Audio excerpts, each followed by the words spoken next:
কিরে আজ কি রান্না বান্না চলছে? আজকে পাবদা আছে, পমফ্রেট আছে। আরে বাপ রে বাপ, এত পাবদা? হ্যাঁ, এখানে প্রায় 1 কেজি 400 পাবদা আছে, বুঝলে? আচ্ছা, আরে পমফ্রেট? এটা তোমার 4টে পমফ্রেট তোমার 1200 কেজি হয়েছে, মানে 1200 হয়েছে। সেই বল, 1200 কেজি ভাবলাম এত বিরাট 1 ব্যাপার। কেজি 200 গ্রাম। তা আমি কি ভাবছি বলো তো, আজকে পাবদাটা দিয়ে মোটামুটি একটা তোমার পাবদার একটা ঝাল মতন করি, আর পমফ্রেটটা দিয়ে পমফ্রেটের একটা রসা মতন করি, কেমন হয় বলো তো? দারুণ হয়। পমফ্রেটের রসা তো আমি প্রথমবার শুনলাম। হ্যাঁ, খেয়ে দেখো, ভাল লাগবে। পমফ্রেটগুলো তো বেশ বড় বড় সাইজ। হ্যাঁ, তুমি মোটামুটি যদি হাত দিয়ে মাপো দেখবে 1 হাত তো তোমার হয়ে যাবে। এটা পুরো এক বেত্তার সমান। হ্যাঁ, বাহ, সুন্দর করে কাটা হয়েছে। আর পাবদা তো ফুল ফ্যামিলি এসে গেছে, মা বাচ্চারা সবাই এসে গেছে, মা বাবা বাচ্চা সবাই এসে গেছে পেটে যাওয়ার জন্য। হ্যাঁ, যাক গে, তাহলে রান্না বান্না শুরু করা যাক। হ্যাঁ, ছুটির দিন, শনিবার, বিশাল খাওয়া দাওয়া তাহলে হবে আগে আজকে। মাছ টাছগুলো ম্যারিনেট করে রাখি কিছুক্ষণ, হ্যাঁ। তারপরে আস্তে আস্তে মশলাপাতি কেটে গুছিয়ে আরম্ভ করে দিই, কি বলো? ঠিক আছে, শুরু করা যাক তাহলে। Weekend sorted. দারুন দারুন। শনিবার দিন, বুঝতেই পারছেন, দুটো মাছ মিলিয়ে প্রায় 2.5 কেজি। হায়দ্রাবাদে কলকাতা স্টাইলের মাছ। ম্যাডামকে নিয়ে গেছিলাম, সে কি আর ছাড়ে। দেখা যাক রান্না বান্না কি শুরু হবে এবার না? হ্যাঁ, চলো তাহলে আরম্ভ করি। শুরু করা যাক। এখন তো প্রথম কথা ম্যারিনেশন করবে, তাই তো? কি বলে? হ্যাঁ, ম্যারিনেশন করব। ম্যারিনেশন হয়ে যাবে, তারপর রান্না বান্না হবে, কি বুঝলেন? শুরু করা যাক তাহলে রান্না বান্না। ম্যারিনেশন কি শুরু হয়ে গেছে? হ্যাঁ, এই ম্যারিনেশন করব। এই যে জিনিসগুলো নিলাম দেখো। কি কি দিচ্ছ এর মধ্যে? নুন, হলুদ, একটু লঙ্কার গুঁড়ো আর একটু সরষের তেল দেবো। আর এই হায়দ্রাবাদে একটা ফিশ মশলা পাওয়া যায়, এই ফিশ মশলাটাও দেবো। বাহ, ঠিক আছে, শুরু করো তাহলে, কারণ বেলা তো অনেক হচ্ছে। এত মাছ দেখে বাঙালির পেটেও বলছে আয় আয় আয় আয়। হ্যাঁ, আগে আমি এখানটাতে রেখে ম্যারিনেটগুলো করে নিই, বুঝলে? ঠিক আছে, ম্যারিনেশন তাহলে ভালো করে করো। প্রথমে কি দিচ্ছ? নুন? হ্যাঁ, আগে নুন দিলাম। আচ্ছা, একটু হলুদ দিচ্ছি। মাছের গায়ে হলুদ দিলে রংটা এত সুন্দর আসে। হ্যাঁ, দেখতেও খুব ভালো লাগে। হ্যাঁ, এই দেখো, এর দেখতেও খুব উপরে সুন্দর দেখো লাগে। এরকম লঙ্কার গুঁড়ো দিলে আরো ভালো লাগে। বাহ, মাছে ভাতে বাঙালি এই জন্যই বলে। বাঙালি যেখানেই যাক, হায়দ্রাবাদ বা কলকাতা, দেশ বা বিদেশ, মাছ তার একটু লাগবে। একটু সরষের তেল দিয়ে দিই। বাহ, কাচ্চিখানি সর্ষের তেল, কি সুন্দর লাগছে কালারটা। মাখলে দেখবে আরো ভালো লাগবে। পমফ্রেট তো এমনি সুন্দরী মাছেদের মধ্যে পড়ে। হ্যাঁ, এটা ওই ফিশ মশলা, তাই তো? হ্যাঁ, এখানকার লোকেরা মেইনলি ওই মাছ ভাজায় এই মশলাটা ইউজ করে, আমি দেখেছি। আচ্ছা আচ্ছা। তো রান্নায় দিয়েছি, খেয়েছো, ভালোই হয়, খারাপ হয় না। না না, ভালোই হবে, খারাপ কেন হবে? সাবধানে করবে যেন হাতে না লাগে, হাতেরও না কাটে। ঠিক আছে, তুমি যতক্ষণ এই ম্যারিনেশন করছো তাহলে আমি একটুখানি আড্ডা দিয়ে আসি, কারণ সামনে থাকলেই বারবার রান্নাঘরে আসবো। হ্যাঁ, এরপরে পাবদাটাও এই সেম মশলা দিয়েই ম্যারিনেট করব। আচ্ছা, তাহলে ম্যারিনেশনটা করে আমি একটু ঘুরে এলাম। এসে আবার মাছে ভাতে বাঙালি ছুটির দিন দুপুরে 2 রকমের মাছ আর ভাত। না, ঘুরে আসলে হবে না, এরপরে আসবে তো, বাকি রান্নাটা ভিডিও করবে তো, সবাই দেখছো না তোমরা বন্ধুরা? কি গো, কিভাবে রান্নাটা করছি দেখতে হবে তো। হ্যাঁ, তাও আবার ঠিক কথা। ঠিক আছে, আমি তাহলে বাড়িতেই আছি, আজকাল বেরোচ্ছি না। না, আজকে দেরিও না, তুমি টিভি দেখো কিছুক্ষণ। ঠিক আছে, ডেকো কিন্তু কোনো প্রয়োজন থাকলে। অবশ্যই। এইরকম বড় বড় পমফ্রেট মাছ আনলে এটা দিয়ে তো তন্দুরিও করা যায় নাকি?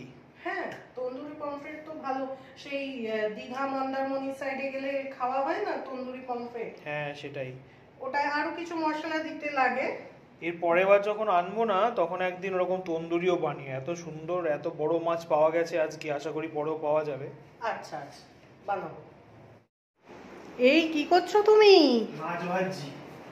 ও মা, তুমি কি আমায় সাহায্য করছো? হ্যাঁ, তুমি এখন কি মশলাপাতি গুলো করো, ততক্ষণ এই মাছগুলো ভেজে। বাহ, আমার কুকের একটু ভালো করে ছবি দেখি। বাহ, দেখো, একটু কমিয়ে টমিয়ে নিও গ্যাস। হ্যাঁ, কোনো অসুবিধা নেই, তুমি ওদিকে বলছো মশলাপাতি গুলো করো, বাকি দুদিকে দুটো বসিয়েছো, এটাও ছাড়বে? এটাও তো ছাড়বো। তাহলে এটাও একটু তুলি দেখি। ও মা, আমার খুব মাথা ধরে মাছ ভাজে, লেজ ধরে তোলো। এই নাও লেজ ধরে ছাড়ো। বাহ, এ তো বিশাল ফাটছে, আমিই যেতে ভয় পাচ্ছি। তোমার এখন আর যাওয়ার দরকার নেই, তুমি আপাতত ওই ঘরে গিয়ে মশলাগুলো তুমি একটু করো। গ্যাসটা কমিয়ে নাও হালকা। হ্যাঁ ঠিক আছে, আমি কমিয়ে নিলাম। হ্যাঁ,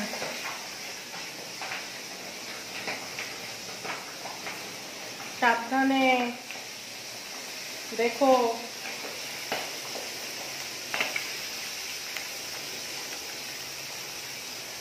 আরে করে নেবো কোনো চিন্তা নেই, তুমি কি মশলাপাতিটা করো, আমি ঠিক করে নেবো, কোনো চিন্তা করতে হবে না। শিওর? একদম 100%। ওকে। এই মাছ ভাজা তো কমপ্লিট হয়ে গেছে, এবার কি রান্না স্টার্ট হবে? হ্যাঁ, এদিকে দেখো না মশলাগুলো করে রেখেছি। এটা কি জিনিস? এটা হচ্ছে তোমার আদা রসুন আর লাল পাকা লঙ্কা বাটা। আচ্ছা, এটা এটা হচ্ছে টমেটো পিউরি, টমেটো বাটা। আচ্ছা, এটা পেঁয়াজ। এটা পেঁয়াজ কুচোনো। এটা হচ্ছে টক দই একটু মানে ঘেটে রেখেছি আর কি। আচ্ছা, এটা হচ্ছে একটু সর্ষে পোস্ত বাটা। ব্যাস এই দিয়ে হয়ে যাবে নাকি মোটামুটি? হ্যাঁ, বাট মশলা দুটো মাছেরই আমার সেম লাগবে, খালি পমফ্রেটে টক দই যাবে, হ্যাঁ সর্ষে পোস্ত বাটা যাবে না। আচ্ছা আর পাবদাতে সর্ষে পোস্ত বাটা যাবে, টক দই যাবে না। ঠিক আছে, তাহলে ঘন্টা খানেকের মধ্যে হ্যাঁ। পেট পুজো শুরু করা যেতে পারে নাকি? হ্যাঁ, এখানে একটুখানি আমি পেঁয়াজ বেটে রেখেছি। আচ্ছা এটা হচ্ছে পমফ্রেটের জন্য, আর পেঁয়াজ কুচোনোটা হচ্ছে পাবদা মাছের জন্য। আচ্ছা ঠিক আছে, তাহলে রান্নাটা শুরু করো যাক। হুম, ঘন্টা খানেকের মধ্যে খেতে বসতে হবে। হ্যাঁ দুপুর হয়ে গেল। একদম ঠিক আছে, শুরু করো তাহলে, ভালো করে সাবধানে করবে। ঠিক আছে। দুপুর 2টো তো বাজলো, এবার দেখি কি হচ্ছে। এ বাবা, পমফ্রেটটা এখনো বাইরে বসে আছে। এই যে পাবদাটা প্রায় রেডি হয়ে গেছে। আরে বাহ, কি সুন্দর গন্ধ বেরিয়েছে, তো ইয়াম্মি দেখতে লাগছে পুরো। হ্যাঁ, আর এই যে পমফ্রেটের মশলা এদিকে কষছে। আচ্ছা, মশলা কষছে এখন। হ্যাঁ এরপরে পমফ্রেটকে এর মধ্যে দেওয়া হবে। হ্যাঁ তো পমফ্রেটটা কি মাখা মাখা হবে? হ্যাঁ, একটু মাখা মাখা হবে। আচ্ছা, তার মানে হয়েই এসছে তাই না? এটা তো দেখতে আমার হ্যাঁ, হেভি লাগছে, পুরো এটা একটু ইয়াম্মি আমি লাগছে নেড়ে দেখতে। দেখিয়ে দিচ্ছি। এটাও মাখা মাখাই আছে। বাহ, এই দেখো, দারুন দারুন। ফোনের ক্যামেরা ঝাপসা হয়ে যাচ্ছে। বাহ, সুন্দর লাগছে। ঠিক আছে, ঢেকে দিলাম। হুম, তাড়াতাড়ি রান্না শেষ করো, খিদে পায়। হ্যাঁ, এই এক্ষুনি হয়ে যাবে। ডাক দিও কিন্তু, ঘরেই আছি। আচ্ছা, বাহ, এত সুন্দর গন্ধ বেরিয়েছে। আচ্ছা, পাবদাটা রান্না হয়ে গেছে? হ্যাঁ পাবদাটা বাহ। হয়ে গেছে, নামিয়ে দিয়েছি। কি ইয়াম্মি লাগছে দেখতে। এই ওপরের কাঁচা লঙ্কাগুলো দিয়েছো, এটা কি গন্ধের জন্য? গার্নিশিং। বাহ বাহ, গন্ধও বটে। এত দেখতে সুন্দর হয়েছে, আমার তো খুবই খিদে পাচ্ছে। পমফ্রেটটা তাড়াতাড়ি রান্না করো, এরপর খেতে বসবো। হ্যাঁ, দেখেছো? এই তো পমফ্রেট রেডি। বাহ, কি সুন্দর দেখতে হয়েছে, যেমন বড় বড় পিস তেমন সুন্দর গন্ধ। হুম, যাই, স্নানটা করে আসি ফটাফট, তুমি খাওয়া রেডি করো, এবার খেতে বসতে একদম। হবে, অনেক বেলা হলো। ঠিক আছে, চলো আমি ভাত বাড়ছি, তুমি আসো। ঠিক আছে, এ তো হেভি লোভনীয় দেখতে হচ্ছে। মাছে ভাতে বাঙালি, আমি আসছি এক্ষুনি পেট পুজো করতে। Give me 5 minutes. কি কেমন হয়েছে? দাঁড়াও, খেয়ে দেখছি। ভাত আর মাছের পিস তো মোটামুটি একই রকম হয়ে গেছে, এক থালা মাছ।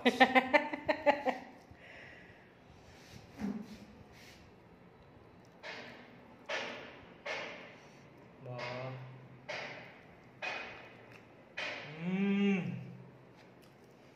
ফাটাফাটি হয়েছে, ফাটাফাটি, জাস্ট কথা হবে না। রান্না ভালো হয়েছে? ফার্স্ট ক্লাস, একদম ফাটাফাটি রান্না হয়েছে। গ্রেভিটা অসম। এই দেখো। আরো আরো ভাত লাগবে মনে হচ্ছে আজকে। হ্যাঁ, আমি লাগলেই দেব, বলবে। হ্যাঁ, এত বড় রান্না হয়েছে, এই ভাতে হবে না, আরো লাগবে। মাছটা খুব টেস্টি আর গ্রেভিটা ফাটাফাটি রান্না হয়েছে। মাছটা বেশ ভালো পাওয়াও গেছে। হ্যাঁ, ফার্স্ট ক্লাস রান্না করে, একদম চুমু চুমু থ্যাংক ইউ। চুমু রান্না হয়েছে। বসে পড়ো, বসে পড়ো, তুমিও বসে পড়ে পড়ে একসাথে একটু পাবদাটা খেয়ে বলো কেমন হয়েছে।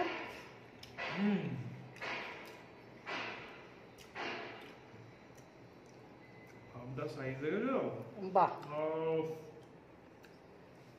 জাস্ট কথা হবে না। পাবদারা হোহারি হালকা করে একটু ভাতের সাথে মেখে হালকা গ্রেভি দিয়ে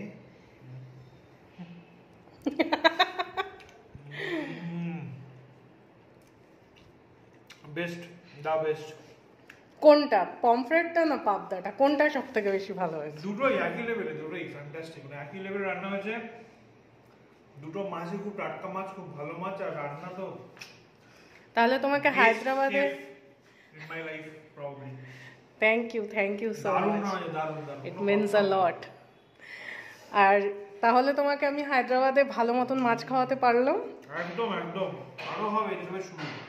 একদম ঠিক আছে বন্ধুরা, তাহলে খাওয়া দাওয়াটা সেরে নিই, আবার দেখা হবে পরের ভিডিওতে।